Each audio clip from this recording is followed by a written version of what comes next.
Welcome to Pod Save America. I'm John Favreau. I'm Dan Pfeiffer. On today's show, Joe Biden tries to make the race a contest between Scranton and Park Ave. The Pennsylvania Senate race is set between Bob Casey and another out-of-state rich guy who says dumb shit. And later, George Stephanopoulos talks to Dan about covering 2024 in his new book, full of untold stories about the White House Situation Room. But first, Dan, Donald Trump doesn't seem to be having much fun at his criminal trial. He doesn't? No, he's not having fun. Unlike all those other people who have fun at their criminal trials. Yeah, I mean, he's complaining that the court isn't allowing his supporters to protest outside, which isn't true. It's just that less than a dozen have showed up. He's complaining that the courtroom is too cold, that he has to sit up straight for too long. And mostly, he's complaining about his gag order, which he seems to have violated multiple times, though we are waiting for a ruling on that from Judge Merchan, which could come at any moment. Trump also had to sit through testimony from the prosecution's first witness, former National Enquirer publisher David Pecker, who testified that he personally spoke to Trump and Michael Cohen about a catch-and-kill scheme where Trump would pay Pecker to bury political damaging stories about him and publish politically damaging and often false stories about his opponents. Trump's defense is that he didn't know about any of this and didn't have any affairs. But you know what? Our boy Mitt Romney isn't buying it. I think everybody has made their own assessment of President Trump's character, and so far as I know, you don't pay someone $130,000 not to have sex with you. Wow, Mitt Romney. There are a lot of jokes. I won't make none of them. I was going to say, I'm not going to make any of them either. But the first time I saw that clip, I was like, oh, okay. All right. I didn't expect that coming at the end. Let's start with opening statements, which the jury heard on Monday. Prosecution argued that Trump committed election fraud, pure and simple, accused him of orchestrating a criminal conspiracy to corrupt the 2016 election. Trump's lawyer argued that Trump really did reimburse Michael Cohen for legal expenses and that there was nothing illegal about Cohen's payment to Stormy Daniels, nor is there anything wrong with trying to influence an election. He said, quote, "It's called democracy." Dan, what'd you think of the opening statements? Well, John, I've heard enough, and he's definitely guilty.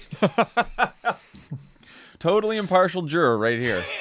I should have my merch on right now. There you go. I actually thought the opening statements were a very interesting window into not just the legal strategies, but the political messaging strategies of both sides, right? From the perspective of the prosecution or the people trying to defeat Donald Trump, there's clearly an effort to try to make this incident, which happened 8 years ago, about originally personal conduct, to make it matter to voters now, right? Like, why should you care? Why is this more than just something Donald Trump did to hide up a personal misconduct? For the defense, there's an effort to take what the prosecution is alleging to be a major criminal conspiracy and make it essentially a paperwork error that would never be prosecuted were it not for that paperwork error being committed on Donald Trump's behalf, right? That this is a political effort, and both sides are trying to, and you can see the challenge of making this, this falsifying business records to say that it really was an effort to interfere in the election to hide things from voters. Like, that requires a logical leap for jurors and voters.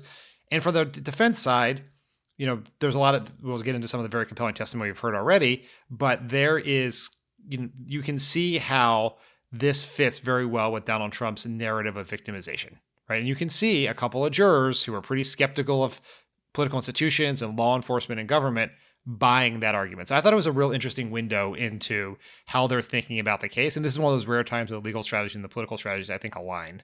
I do think, I noticed in the prosecution's opening statement, they did preview a lot of hard evidence, that there's going to be a tape of Trump telling Michael Cohen to pay off Karen McDougal, who's the Playboy model that he allegedly had an affair with for a year.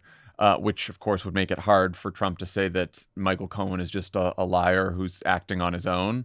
And so I do think that they definitely signaled that they have a lot of evidence beyond just, they know that like relying solely on Michael Cohen and his testimony is probably not going to get them all the way there. So I think that it was interesting that they were previewing that they had other evidence that they're going to introduce. And then I thought it was interesting that Trump's lawyers, like, the challenge that all of Trump's lawyers have is that he doesn't want them to tell even a little bit of truth about that he did anything wrong, And so you could imagine a defense attorney saying, like, sure, he was involved in this catch and kill scheme, and sure, he was doing this, but like, he had no idea about the business records and everything else he did was wrong. But like the defense has to be like, oh no, Donald Trump is perfect in every way. And he was shocked when he found out that Michael Cohen was committing crimes behind his back. It's just not believable to most people. But you kind of have to do it to keep the client happy. Yeah. The people would believe the idea that Donald Trump is not a details guy who got really in the weeds of how they were doing it, but he will not accept any fallibility on any issue. And that has been his political downfall in many, many instances. I will say, to your point about the victimhood narrative, I think they might be overplaying their hand on that one. Trump's pollster told Mark Caputo of The Bulwark, this is more about exposing Biden's real motives to lock up his political opponent. The key is taking a really bad situation and turning it into an opportunity to help win the election. Biden and his supporters are intent on making Trump the Nelson Mandela of America. That Nelson Mandela line from Trump, that wasn't just like, he like threw off the line into truth. This is now his pollsters using this line. Do we think turning Trump into the Nelson Mandela of America? Do you think people are going to buy that? I mean, being Trump's pollster is a lot like being Trump's lawyer, which is you can't do the smart things. You have to do the things your dumb client tells you to do. Unbelievable. So let's talk about David Pecker's testimony. He was quite explicit about the catch and kill scheme. And the prosecutors shared some of the National Enquirer headlines that America's Nelson Mandela essentially bought. Here's a few. Ted Cruz shamed by porn star. Another one, Ted Cruz sex scandal, 5 secret mistresses. Not believable. And also, shady lady who could ruin Marco Rubio. There was also a headline about Ben Carson leaving his sponge in someone's brain because he was a brain surgeon after surgery. Believable. Absolutely believable. And there was one about, there was also the whole conspiracy that Trump spread about Ted Cruz's dad killing JFK. Pecker admitted on the stand that the National Enquirer didn't just like run the story and it was a fake story. They had a fake picture of Ted Cruz's dad and Lee Harvey Oswald, and he admitted that they just faked the whole picture. They just put them together and copy pasted them. It's just like, this is what the prosecution is trying to do here, which is to get away from either this is just personal sex stuff or this is just some business records and paperwork issues. This was a presidential campaign that was working and directing a major media company to just be its propaganda arm for an entire campaign and then hiding it from people. I mean, that does seem like more of a conspiracy than just like a hush money payment and business records. Yeah, Donald Trump working with a major media outlet serves as his propaganda arm. Let me think. Any of those on cable, perchance? I was going to say, well, they were just held liable for quite a bit of money for doing that kind of thing, you know? Yes. Fox News, of course, for those who are not following Dan. So what did you make of Pecker's testimony and, most importantly for political purposes, how it was covered? I understand the legal strategy behind it. It was quite revealing. It does very quickly get this beyond a paperwork error, just simply as under Trump's sort of convoluted explanation, filing something legal expenses that shouldn't have been legal. Like all of this there's clearly a concerted conspiracy here that goes well beyond this specific instance. And all of those things help prove why this was not a mistake. So I agree with all that. I thought it was, I mean, you could not ask for a story better designed for media coverage in this day and age than Donald Trump working with the National Enquirer to put up a bunch of disinformation. Like that is that. I don't know from a political perspective that people are going to hear this and be shocked that Donald Trump was working with the National Enquirer, a journalistic institution which most people hold in very high esteem, to plant stories about Ted Cruz. They did break the Edwards affair and were correct. I mean, broken clock, right? So it's like if you accuse every politician of having an affair, eventually you're going to find one. Yeah. I mean, they lost some credibility by alleging that people wanted to have sex with Ted Cruz. Like, that was not believable. But 5 secret mistresses? At least go with like 1 to 2. Yeah. So I think this matters more in the legal case than it does politically. I just ultimately, and this is something I've been thinking more and more about as this trial has gone on, is that while a conviction could be very meaningful, more revelations and evidence that Donald Trump is a crook is not particularly decisive in this election, because that's kind of already priced into the baseline and how voters see him. Yeah, I tend to agree with that. I do think that from a legal standpoint, you start with your most important witness, and it's clear they started with Pecker because they wanted to lay the groundwork for the conspiracy. It is quite compelling that there was an actual meeting with Pecker and Trump and Cohen in 2015, which means you're not just relying on Michael Cohen. Now you're relying on David Pecker's testimony as well. They started the scheme there. They paid off McDougal. They paid off a doorman who said that Trump had a child with a mistress, and that story turned out not to be true, but they paid to kill it anyway. And then, of course, there was the Stormy Daniel one, which Pecker was like, I'm not paying to kill this one because you didn't reimburse me for the other ones yet. Which is so funny. Which is very believable, by the way. Yes. So clearly, laying the groundwork that Trump knew this was going on. This was the plan all along. Also, Pecker testified that he witnessed Trump handling accounts payable paperwork, like the kind that are at issue here, personally signing checks after reviewing the attached documentation, which I think is also very helpful for the falsifying business records, because you're like, oh, he's not a details guy, but here he is, like, looking through contracts, signing his name. So, that's probably helpful to the prosecution. So on there was also a separate hearing on Tuesday about Trump potentially violating his gag order. Our old friend Norm Eisen wrote that he thinks Judge Merchan will almost certainly hold Trump in contempt. Trump and his allies seem convinced that complaining about this gag order can help Trump politically. Are they right, or have they spent too much time on Truth Social?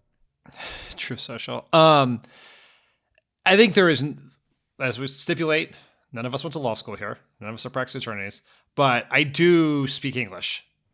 And based on that, I can promise you that Donald Trump violated the judge's orders on multiple occasions. Like that is without question. He obviously did it. He did it with impunity.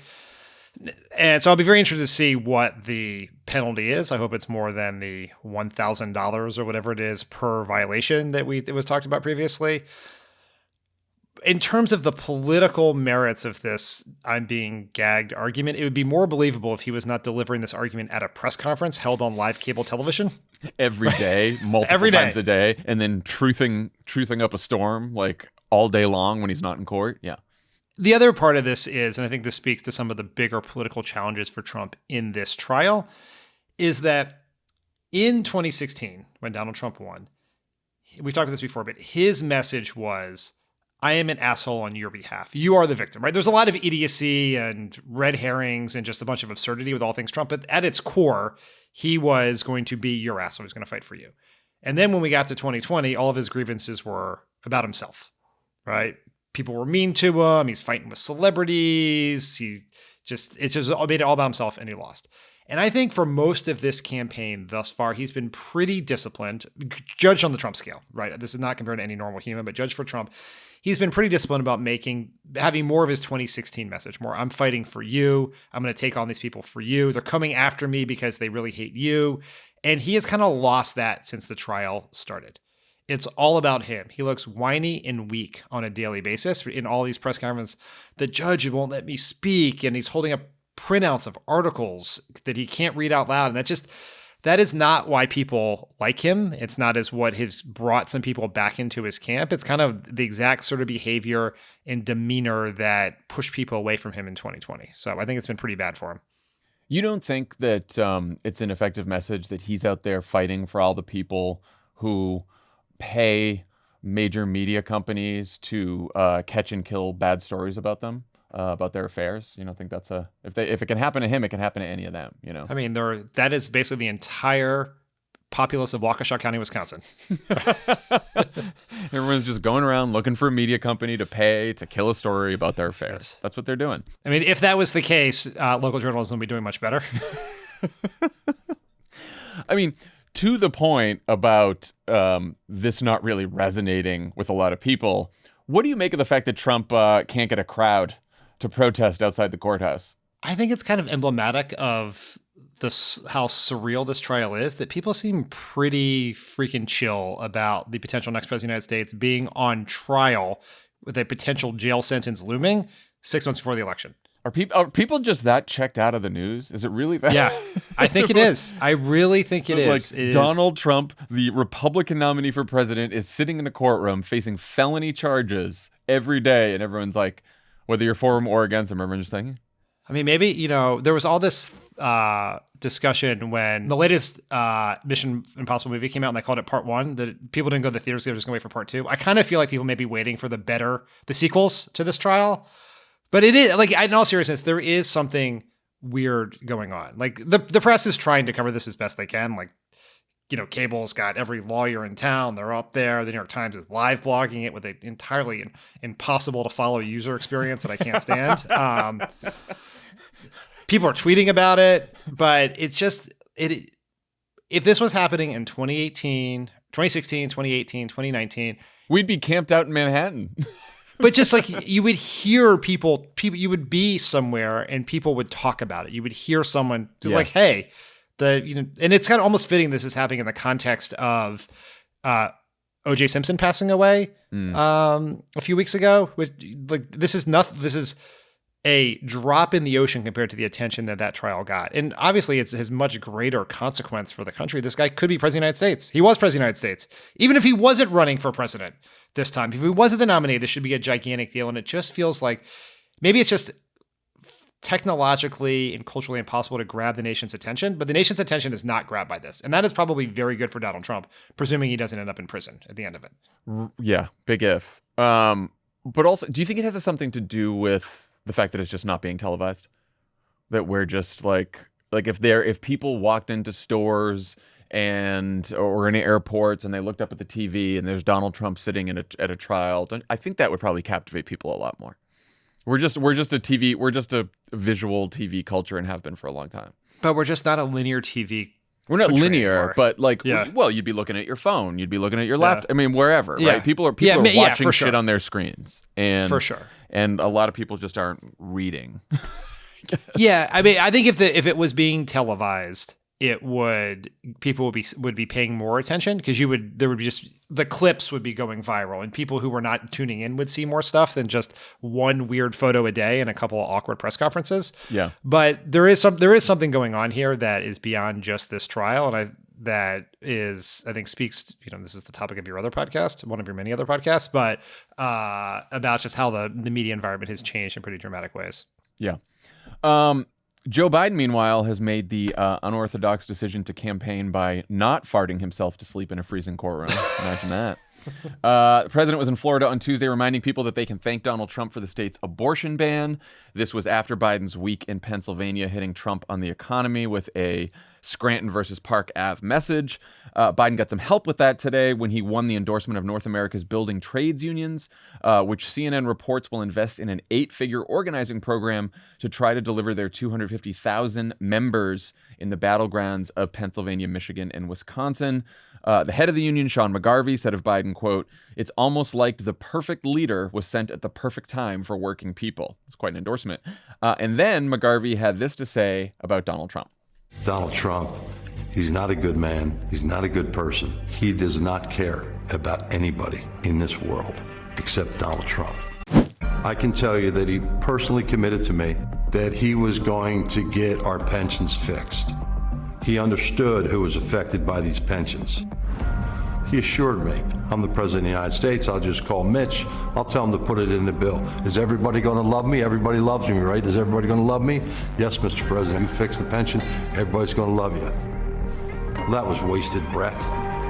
There was lots of other things put in that bill. There was tax cuts put in that bill for rich people.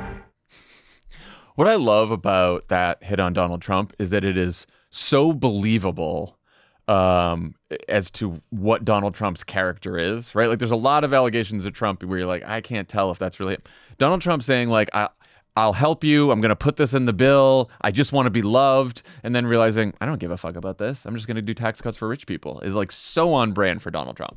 I mean, it's pitch perfect messaging.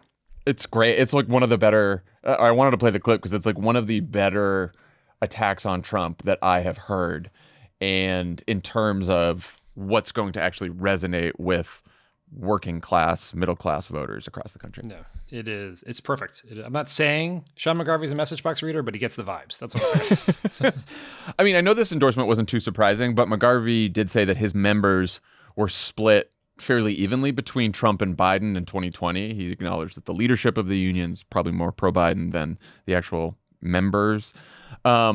But I do feel like this will be very helpful this time around, particularly in those in the battleground states where they have a lot of members, Pennsylvania, Michigan, and Wisconsin. What do you think? Yeah, I think that's important. I think people just naturally assume that most unions are overwhelmingly Democratic. That is not true. I mean, obviously, the Fraternal Order of Police has endorsed Trump on multiple occasions. But of the construction-related, labor-related unions, the building trades has always been the most Republican. And so this is a big deal for Biden. And it speaks to what I think is a powerful argument for him, which he's the most pro-union president in America in modern history. He is, and that is important. Unions are more popular than they've ever been. And it also just, all politics is, honestly, when you boil it all down, throw all the bullshit we talk about all the time, it all it really comes down to is who do voters think you're fighting for? And if you fight for unions, you're fighting for workers. And having that, the support of unions, having that persona and that knowledge that he is someone who fights for unions, having gone to that picket line during the UAW strike, that is all great stuff. And I think it is very valuable. It's very valuable for him as he makes the case in these states like Michigan, Pennsylvania, Wisconsin, et cetera. And what's important is Joe Biden being the most pro-union president. It's not just about his rhetoric. It's not just about the fact that he was the first president to go join a picket line. I mean, just yesterday, the administration banned non-compete agreements, which is huge for workers. So you can't do non-competes anymore outside of executives. And they also raised the threshold for overtime pay for hourly employees, which is huge. So like they have delivered quite a bit to working people from a union perspective and from a non-union perspective too. So I want to talk a little bit about this Scranton versus Park Ave message that Biden's been hitting.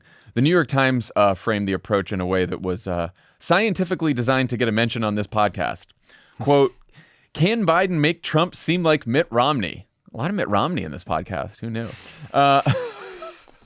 The piece is about whether Biden can do to Trump what Obama did to Romney in 2012, which was define him early as an out-of-touch rich guy who wants to help other rich people.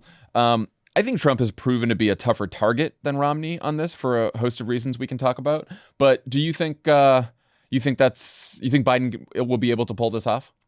I think it's the right message to do. I think it is very important. I have seen polling that shows that among most of the voters that Biden needs to win back are voters who have become much more cynical about politics since 2020. They feel like the system's not the politicians don't care about them. They care about big money. They're not thinking about them. Politics doesn't work for them. And so they're checking out. They're thinking of not voting or voting for a third party candidate. And one of the best ways to bring those people back into Biden's camp, these potential third party voters, double haters, whatever you want to call them, is to tell people about some of his economic accomplishments and the specific economic accomplishments where he is taking on a powerful special interest on their behalf. And the most popular one, as we've talked about before, is fighting the prescription drug companies to lower prescription drug costs, to cap insulin at $35, opposing additional tax cuts for corporations and the rich, and protecting Social Security and Medicare. We also know from polling from Blueprint, we've talked about before on this podcast, that working class voters believe one of their biggest concerns about Donald Trump is that he will give tax cuts to the rich. Tax cuts to corporations. And so you have a message here that Biden, I thought, delivered quite well, that Joe Biden is going to fight for working people. He has delivered for them. He is going to lower your prescription drug costs. He's going to lower your healthcare costs. He's going to protect Social Security and Medicare, and he's going to fight against additional tax cuts for the rich. And that works with Trump, because that is it's not going to work with everyone, but for a core slice of voters, I think it's an excellent message, and it tells a story about who Joe Biden is that's more important than the details of the white papers that undergird those policies. Yeah, Blueprint tested a bunch of economic messages from Obama and Biden without telling voters who said what. And Obama's 2012 messaging on the economy was the most popular. And Evan Roth-Smith, who's the polling director at Blueprint, said that painting Trump as only looking out for the rich tests at Obama levels. So I do think it's a powerful message. And I think just calling Trump rich doesn't really do it, because sometimes people, oh, he's rich, he's successful, great. It really is about what he's going to do when he's in office and what he did do when he was in office. Again, his only big legislative accomplishment when he was president was passing a tax cut for the rich that the rest of us are still paying for. And now he wants to do another one. That's it. And I don't think you're going to necessarily, I don't think Biden can, it's going to be hard for Biden to overcome Trump's advantage on the economy, because people have these hazy memories that we've talked about before of, oh, during the Trump administration, I felt like I was better off. Inflation was low until, of course, the pandemic hit. And so I think that's going to be tough to beat. But I think you can battle him to a draw, or at least make the case that, yeah, but he was really looking out for the rich, and he's going to do it again. And Joe Biden's been fighting for you and will continue to do so. The transition for Biden here, which I think was started on this trip, is right now this is being judged as 4.5 years ago, right? Not 4 years ago. So it was 4 years ago, Donald Trump would be fucked. But 4.5 years ago, pre-pandemic, cost of eggs, cost of gas, just how you felt in the world against right this exact moment. And that's not a good comparison for Biden. It's not his fault. It's largely Trump's fault, but it's the reality if you're talking about, if the focus of people's minds is on cost of groceries. That is not the right comparison. The better comparison is not past versus present, it's future versus future. Right? Who's going to fight for you going forward? And that tax cut that Donald Trump passed in 2018 expires at the end of next year. Donald Trump not only wants to renew that, which is going to cost, I think, somewhere north of $3 trillion, overwhelmingly benefit corporations and wealthy, he wants to expand it and further lower tax rates for corporations. Joe Biden doesn't want to do that. He wants to help working class and middle class families, right? He wants to protect Social Security and Medicare. And if you do Donald Trump's tax cut, the only way that we will end up paying for that is to cut Social Security and Medicare and repeal the Affordable Care Act. So he wants to cut your Social Security, cut your Medicare, make your healthcare premiums higher, all in service of paying for a tax cut for rich people like Donald Trump. Yeah. No, it's a good message, and I imagine that Biden will keep hitting it. Speaking of campaigning in Pennsylvania against an out-of-touch rich guy, Democratic Senator Bob Casey officially has his Republican opponent after last night's Pennsylvania primary. It's Republican Dave McCormick, a former Wall Street hedge fund manager who lives in a rented mansion in Connecticut. McCormick started his campaign at an event where he responded to a question about the high cost of gas by telling the voter, hey, here's my wife. She's on the board of Exxon. Just like, what was he thinking? Was he joking? And then just last week, the Times ran a story about how McCormick's claim that he grew up on a family farm is a bit misleading. He actually lived in a mansion 10 minutes down the road because his father was a college president, and they merely owned the farm where his mother raised Arabian horses as a hobby. How amazing is that? Like, what? We haven't talked about this race yet, but even though it's probably not as tough as Sherrod Brown's race in Ohio or John Tester's race in Montana, and even though Bob Casey is a beloved Pennsylvanian and Dave McCormick only owns an Arabian horse farm there, this is a very competitive Senate race. How do you see this one, and do you think that Casey can rerun the campaign that John Fetterman ran against Dr. Oz with some success here? I think this is going to be a very close race. Right, I think Bob Casey has an advantage, but there is a dissonance between how close I think this race will be and how critical it is to keeping the Senate majority, because there really isn't a Democratic Senate majority if we're not winning in Pennsylvania. Oh, no. A lot of people are losing if Bob Casey's losing. And even if we win everywhere else and Bob Casey loses, we need it. We absolutely need it. And so there is this dissonance between how much it's talked about and how important it is. And I think we should talk about it more. People need to help Bob Casey. We need to focus on it. In terms of the strategy, Dr. Oz was a little bit like Trump in the sense that he was well-known and weird. And the Fetterman campaign brilliantly took his weird, out-of-touch, rich guy stuff and made him pay for it, right? The being from New Jersey, the very famous crudité video from the grocery store, which I know everyone listening to this podcast has definitely seen 1,000 times. But just on a purely political matter, put aside like social virality, just like what would work in an ad or a focus group. Dave McCormick telling voters worried about the high cost of gas that he's on it because his wife is on the board of Exxon is 1,000 times worse than Dr. Oz thinking somehow that salsa goes on a crudité platter, right? It's just or like anything Mitt Romney did. I mean, it's really like the Exxon thing is just so bad. It is the strategy here. It's a little from column A, a little from column B. It really is the Mitt Romney strategy because Dr. Oz was well known to voters because of all the time he'd spent on television, like Trump was, and this is why Trump's a harder target than Romney. Romney was an empty vessel to voters. They knew he was rich, and they knew that he was a moderate governor of Massachusetts. That's all they knew about him when that campaign started. McCormick, all they know him a little bit more because he spent a lot of money running in 2022, but still a lot of the ads were negative against him, and it's that he's a rich guy from Connecticut. And then you can fill in the rest of it with arguments about who he'd helped, who he'd fight for, how he's full of shit. And so I think you'll see, the question is, can Bob Casey turn Dave McCormick into Mitt Romney? And I think the answer to that is yes. I think so too. And there's also, he might not give us as much fodder in terms of like him being as weird as Dr. Oz or like as out of touch as Dr. Oz. But I did notice that he was on a podcast right after he started running where he talked about one of the most popular beers in Pennsylvania is, of course, is Yingling, and he called it Yangling. I mean, that you'd have to leave the state. One of the syllables was very badly pronounced, which is crazy to me because, like, what are you doing, man? It would be like mispronouncing Dunkin' Donuts running for Massachusetts governor. It's like that. Dunkin'? Dunkin'. Yes, I want to go America to runs Dunkin' on for Dunkin'? a coffee. Yeah, no, that's. But so Casey has like a mid to high single digit lead so far. But again, Pennsylvania's a tough state. It's a close state. It's going to be close between Biden and Trump there. So go help Bob Casey. And of course, if you want to donate in the Senate fund, Vote Save America has a Senate fund that you can go to votesaveamerica.com and check it out. Before we move on, last night was the Pennsylvania primary. You have any thoughts on 155,000 Republicans in Pennsylvania voting for Nikki Haley after she's been out of the race for 50 days? Seems notable. Notable. We've talked about this after every primary, and some of these people voted for Biden in 20, but just if even a fraction of those people don't vote for Trump, he will lose the state. Like, there is something happening here, and it may even be somewhat related to the absence of protesters in Manhattan. It's just there's something going on that's not getting enough attention as it relates to Trump's coalition. Every time a single thing happens with Biden, the entire election is viewed through Biden's weaknesses and Trump's strengths.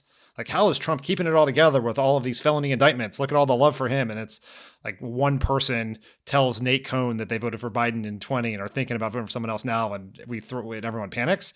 Trump has a huge problem with his coalition. Biden also has challenges, but Trump really does. And it keeps showing up in these primaries. It's not just that they didn't vote for Trump, it's that they voted against Trump. They went out and voted. There were a couple competitive House races, one on the Republican side, one with a Democratic incumbent. McCormick wasn't in doubt. And so people went out for the express purpose of voting against Donald Trump. And I think that's just interesting. It's not an open primary first. That's important. No, it's a closed primary. And I crunched some of the numbers on this because I was sort of interested. Wow. I know. Watch out. I want to hear it. Here I am. I'm just call me Nate. So in the 2020 general election in Pennsylvania, according to the exit polls, Biden got around 220,000 votes from self-identified Republicans, people who ID'd as Republicans. But keep in mind, that's a presidential electorate, so a lot more votes than a primary. And 155,000 Republicans voting for Nikki Haley and not Trump. Now, again, some of those Republicans will vote for Trump in the general election for sure. And a lot of them are probably some of these 220,000 Biden voters from 2020. But that's still coming out in a primary that's non-competitive to do that. That's something. That's something. And especially it was her vote was heavily concentrated in a lot of these collar counties around Philadelphia, a lot of the suburbs around there that are going to probably that usually decide Pennsylvania in a general election. So, all right, before we go to break, a reminder that if you like to freak out about polls, not me, you've got to check out Dan's subscriber-only pod Polar Coaster. On the latest episode, you guys looked at why voters rate Trump's presidency more highly now than when it was actually happening, right? Yeah, let me rephrase that in perhaps a more evocative way. Why have so many Americans forgotten about what a shitheel Donald Trump was? I pitched it as a title, it didn't work. Who did you talk to on this one? You may know him. He's on the Zoom call now. Reed Cherlin. Reed Cherlin. Yes. Reed Cherlin is our executive producer of politics, and also happened to work in the White House with me and Dan in the Obama world. Huge poll nerd. Reed Cherlin. Huge poll nerd. That's most important. Be sure to join Friends of the Pod for access at crooked.com/friends. And on the theme of Dan's wisdom, which we love to talk about here, your motto, Dan, worry about everything, panic about nothing. The Crooked store is now stocked with new always worry, never panic stress balls, keychains, and mugs to help you make it through November. Do you get a cut? I guess I'll find out because I'm learning about this right now. That's how I found out about everything in this campaign, too. Yes. Just through the housekeeping. I will say, I guess I should open that mug-shaped box that came from Crooked Media about a week ago. Anyway, check them out at crooked.com/store. And also, if you like Pod Save America, rate us, write a review, and, tell a friend. We're getting close to election season. We're going to need a lot of volunteers, a lot of help to go out there and beat Donald Trump. So if you're enjoying Pod Save America, please, tell a friend to go subscribe.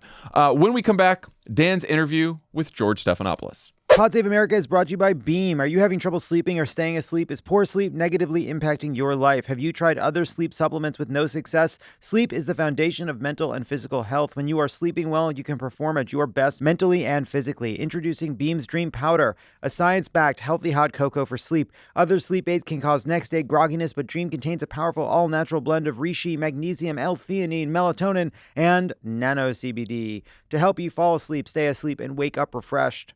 The numbers don't lie. In a clinical study, 93% of participants reported Dream helped them get better sleep. And today, Pod Save America listeners get a special discount on Beam's Dream Powder, their science-backed healthy hot cocoa for sleep with no added sugar. Better sleep has never tasted better. Talk about my experience with poor sleep. Is there another kind? Oh, yeah. My pain points with sleep? Oh, man. Getting to sleep, staying asleep. Mm-hmm. Peeing? Yes. You have to go to the bathroom sometimes. Got it. It's like in the middle of the night, it's like, when did I become Joe Biden? And Dream can really help you get to sleep and stay asleep. If you want to try Beam's best-selling Dream Powder, get up to 40% off for a limited time when you go to shopbeam.com/crooked and use code crooked at checkout. That's shopbeam.com/crooked and use the code crooked for up to 40% off. Joining now to discuss his forthcoming book, The Situation Room, the inside story of presidents in crisis, something both of us have some experience with. He's co-host of Good Morning America and anchors This Week on ABC. George Stephanopoulos, welcome to Pod Save America. Hey, Dan, great to be here. Thank you. It's great to have you here. I have been on your show before. Yeah, that's right. I feel that it's very interesting to be able to turn the table and interview you now. So I feel Right. That is great. I'm going to get to your fascinating book in a second, but I want to start with this campaign we're in the middle of, and it sort of pains me to say this, but this is now the third presidential campaign involving Donald Trump within less than a decade that we're all covering. And I'm just curious how you're approaching it. Are you approaching it differently than in 2016 and 2020? Just where's your mentality right now? It's a very, very good question. Because we learned a lot by how we covered 2016. I think we made some improvements in 2020, but have to do even better in 2024.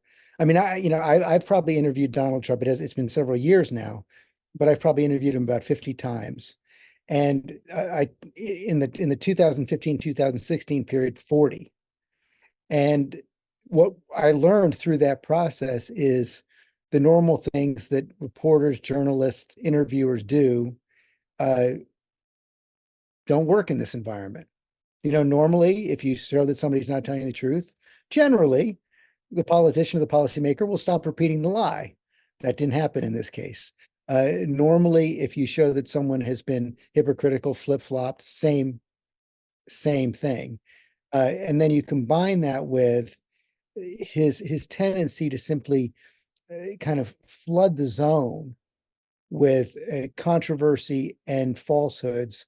It makes it almost impossible to wrap your hands around it. Certainly impossible to play his words. I mean, one of the biggest things I've learned on my broadcasts, we don't show a lot of Donald Trump because he so often doesn't tell the truth. So then, and I refuse to put on a soundbite that is not true. That's a good example of what we've learned from 2015, 2016. In 2015, 2016, we thought the best practice was kind of a sandwich. You tell the truth, you show him telling the lie, and you say it was a lie. I don't even think we can do that anymore. I just think we just don't show it.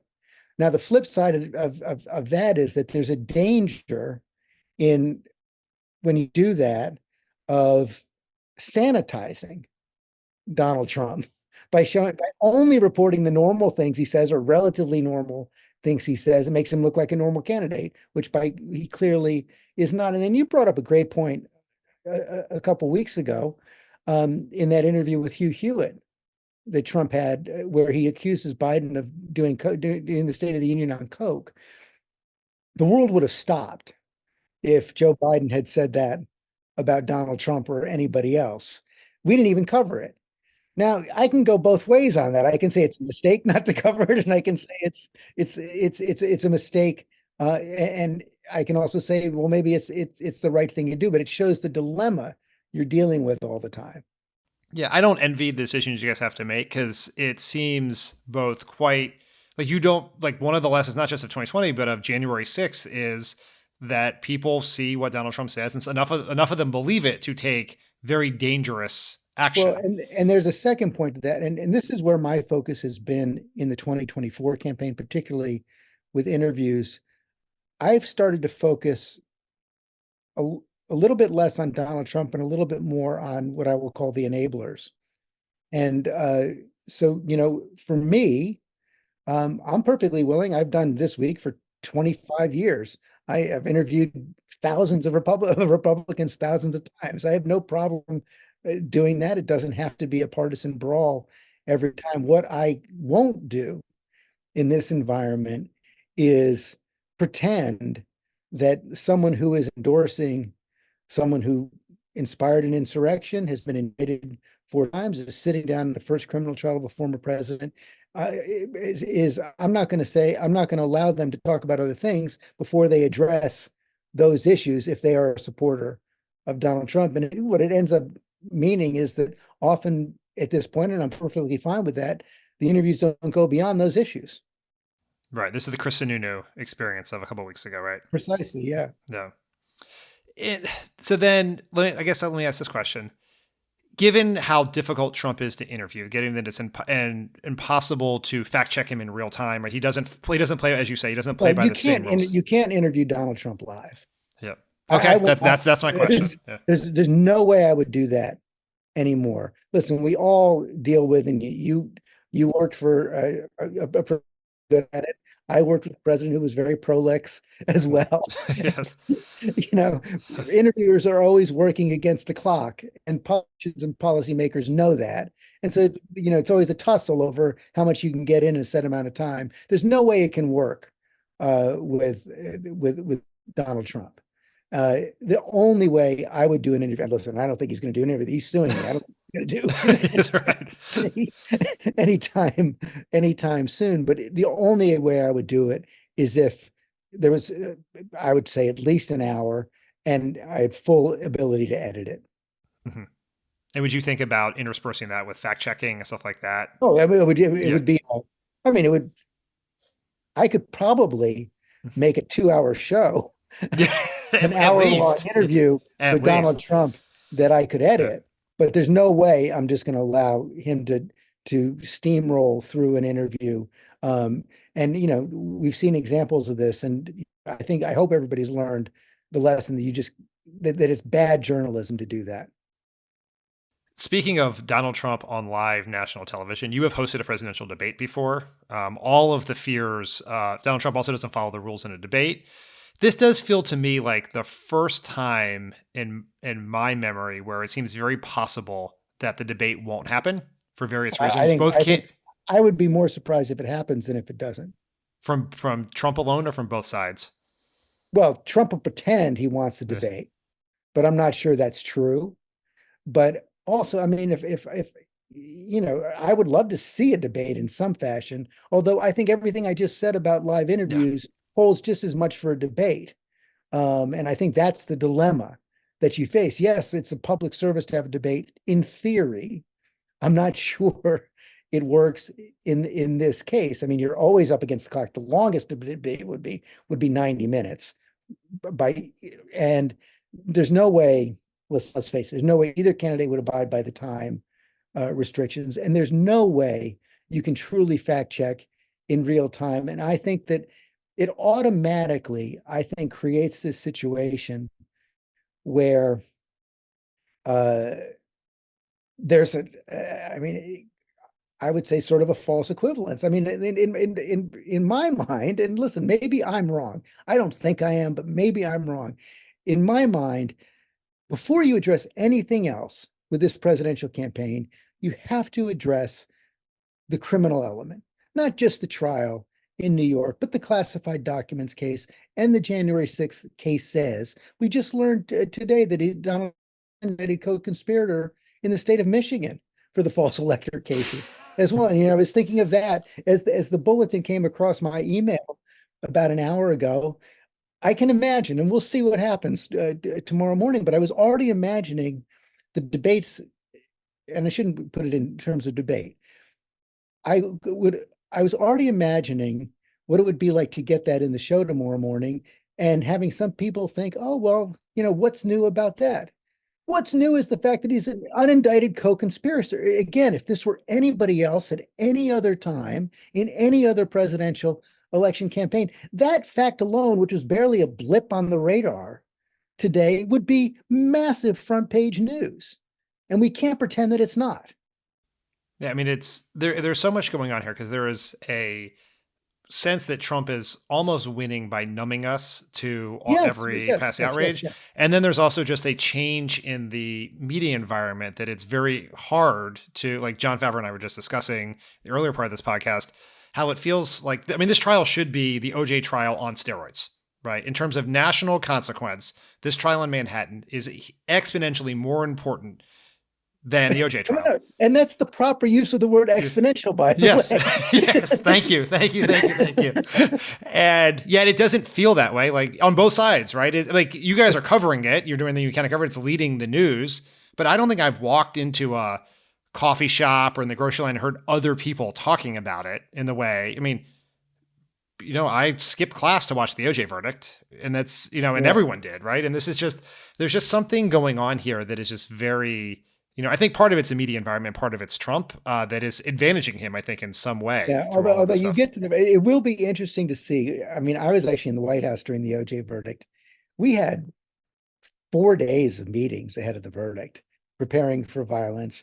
I don't remember the exact statistic, but it was something about how the cell phone traffic completely cratered in the 5 minutes once he had said, the jury is finished, about to hear the verdict. America stopped. But to your point, the same thing should happen when the jury is called back in this trial. Yeah, and I'm just not sure. I'm not sure it will. I want to pivot to your book because I think it's fascinating, and I think it actually is a very helpful way of understanding this election. Because, but I want to start with one thing: is so you are possibly one of the busiest people in all of media. You host a morning show, which means you don't sleep. Then on one of your days off, you host a Sunday show. I go to bed early. Early. What time does your alarm clock go off? I don't. You know what? I've been doing it for so long that I set an alarm as a backup. I haven't woken to an alarm in years. And what time is it that you get up? At almost exactly the same time every day, and it's been for the last 6 months or so, 3:12. And so you wake, my eyes pop open. Yeah, 3:12. You wake up at 3:12 during the week, and then on Sundays you wake up and do another show. You've got a whole host of other projects.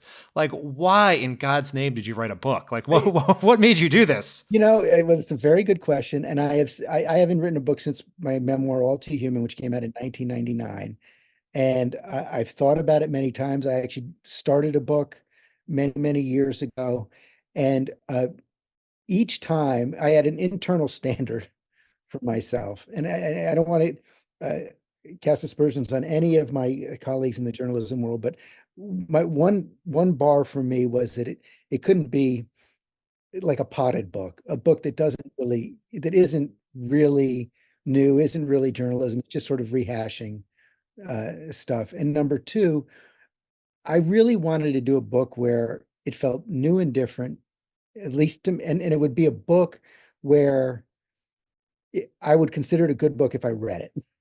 And frankly, I started a book many years ago, and I could tell 4 chapters in it was not meeting that standard. I put it aside. In this case, somebody came to me actually and said, "How about a book about the Situation Room?" And immediately, I thought about it. My second question was, "Has it been done?" And the truth is, there's never been a popular history of the Situation Room. And there was one book by a former staffer, a guy named Michael Bone, which came out 20 years ago.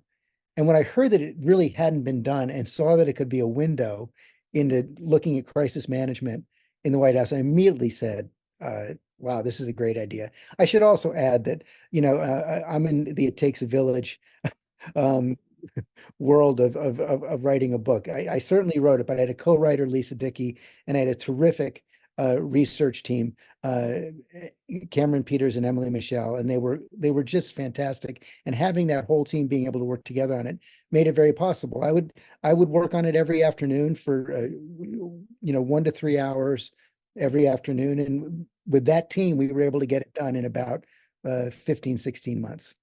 Has Wolf Blitzer called you to complain about your subject matter? But he has not yet, and I'm trying to schedule a time to go on his show. But he has actually, a couple of people have said, "Why are you writing a book about Wolf Blitzer?" I said, I mean, when I got to the West, I half expected to see a bust of Wolf Blitzer in the Situation Room. I mean, it's become so synonymous with it. But why? So why the Situation Room, right? Like, what did you have? Was there something about your time in the White House? No, having been in meeting Situation Room? I mean, from your time in the White, this is the nerve center of the White House. It's the center of national security decision making. That was number one. So it could give you a window into how the presidents and their top political advisors and national security teams made their decisions. But secondly, and this ended up being, for me, the best part of the project, you also know from working in the White House that the professional staff in the Situation Room, the detailees from Army, Navy, Air Force, NSA, DIA, Pentagon, State Security, are some of the top professionals in government, rigorously apolitical, so dedicated to serving the White House as the eyes and ears of the White House. They're the funnel for all the communication coming into the White House and a lot of the communication going out of the White House. Such impressive people. And it turned out to be, for me, the best part about this book was being able to tell their stories. Interviewed dozens of them, interviewed over 120 people in all, and to hear the stories of these detailees who, when they come to the White House, it's either like the stepping stone to far greater things that they're going to do later in their career, or the capstone of an already terrific career in the national security establishment. Being able to tell their stories was just a great treat. And frankly, to go back to the top of our discussion, a wonderful tonic for an antidote to dealing with our current politics every morning. I was, saying this to some friends the other day. I probably go into GMA and I get there by 3:50 each morning. And frankly, I start each day, a little bit angry, a little bit irritated, a little bit sad about covering politics, because I think it's become so toxic, and the stakes are so high. And to be able to in the afternoon talk to these amazing people and tell their stories was gave me a lift every single day. And it turns out we've heard a lot about the deep state in the last several years. My insight, after spending the last couple of years on this book, is the deep state is packed with patriots who are doing an amazing job. Your conversations and the stories of those professionals really spoke to me, because I remember, I mean, it's now been many, many years, but on the very first day, Inauguration Day 2009, I'm sure you had a very similar experience, is you go to inauguration, you get on a bus, they take you right to the White House, they show you your offices, it's got your name on a Post-it note on the door. And I remember sitting at my desk, and there's no one in the White House, right? Because they only put like the first 30 people Walls or something. Blank. balls, nothing on the wall. And I remember looking at my phone and like becoming for the first time very scared. Like the next time this phone rings, like we have to answer it, right? It's like I see David Axelrod walking the hallways and Valerie Jarrett's there, and I was like this is it. And then like about 30 minutes later, I went down to the White House mess, which is right across from the Situation Room, to get a Diet Coke. The door opens and I see this group of people come out, a couple of them in military uniforms. They seem very serious. They've just left a meeting. And I was like, oh, there are adults here. There's someone who can. Well, and also you talk, I mean, I write a bit about this in the book. Inauguration Day 2009 was kind of an historic day in the Situation Room because it was the first time I could find, at least remember the Situation Room was started by Kennedy in 1961, but it was the first time I could find where you actually had both teams, both the outgoing George W. Bush team and the incoming Barack Obama team, they're working in the Situation Room in real time, monitoring the events minute by minute, because you guys were facing a very serious terror threat that day on the inauguration. The president even had, as in Rahm Emanuel was telling, and I know he talked with David Axelrod as well, an alternate inaugural address in case something happened, something that he would say to the crowd. And what you had was both teams working together in those hours between, basically 9 and 2 in the afternoon until it seemed like the threat had passed. And I actually got to talk to one sit room staffer, one of the professionals who got to give President Obama the news, got to welcome him into the office and give him the news that the threat had receded. I mean, that's very, very cool. One of the interesting things you do with the book is you organize it around various presidential tenures. And so and I think you've picked the sit room, you talk to professionals, but this is obviously a way and you pick crises that these presidents deal with, right? The Bin Laden operation for Obama, the withdrawal from Afghanistan for Biden, and Ukraine for Biden as well. And Ukraine for Biden, exactly. And it gives you, but it's a way to understand how these presidents make decisions in crisis, right? Which is where you really can tell who the president is, what they stand for, their values. What did you learn through those conversations about both Biden and Trump that would be relevant to voters heading into this election? Oh, well, a lot. In some ways, the Trump chapter was the most difficult to write because, again, we've all become so numb. I came up with the title before I came up with the final shape of that chapter, but the title for that chapter is called Postcards from the Edge. And what I ended up doing is organizing it around basically a series of oral histories from people who worked for the president entirely. And the theme of that chapter is that there's a line of continuity from Kennedy through Biden with one aberration, and that is Donald Trump. And this was just, there were always partisan differences. There were differences of the amount of control the National Security Advisor had, the amount of time a president would spend in the Situation Room. The difference with Donald Trump was the difference between normal and abnormal presidencies. I mean, nothing about the way that Donald Trump handled these crises was what anyone would recognize who worked in a Republican or Democratic White House for 40 years in that actually now 60-year period as normal. Nothing he did. And it turns out that during the Trump era, the president was the crisis to be managed. And that became the theme of the chapter, how people would maneuver around him, how they would try to set up situations where he would have a little bit less control to do some of the things he thought he could do, like sell Greenland, for example, or trade Greenland for Puerto Rico. Some crazy ideas that were coming out of the Situation Room. On the Biden, it was interesting to me, and what lead times of books are like. I actually had turned in this book last September, so it actually ended with the beginning of the war in Ukraine, and then an epilogue on the renovation of the Situation Room, which has just been an amazing renovation under Biden. But one of the things I learned from him is how, number one, probably no president in the history of the Situation Room has spent more time in the Situation Room than Joe Biden because of his 8 years as vice president, now 4 years as president. And he's learned a lot about the process from that. You know that during the Obama administration, he was kind of like the devil's advocate in the Situation Room, President Obama, who would give the president space to make his decisions. In the Biden administration, it seems like Jake Sullivan is, to the extent anybody's playing that role, Jake Sullivan, the National Security Advisor, is playing it. But one of the things I took away from it is that the Biden team learned, though, from the mistakes that were surrounding the withdrawal from Afghanistan, the lack of, not insufficient contingency planning, which even the State Department Inspector General said that, and they made sure to put that experience to use as they were preparing for the war in Ukraine. George, the book is fascinating. Remind me when it comes out again? May 14th. May 14th. Available for pre-order right now. Yes, pre-order the book. I promise you. I've had many meetings in the Situation Room. I've walked past it a gazillion times in my life, and I learned a ton from this book. I highly recommend it. One of the best parts thank you. That was one of the best parts for me, is that I've covered a lot of presidents, 5, 6 presidents. I worked in the White House for 4 years. But the best part for me was, in the course of researching this book, I learned a lot that I didn't know, and that was really fun. So, George, thank you so much for your time, and hope to talk to you again soon. And good luck covering this campaign.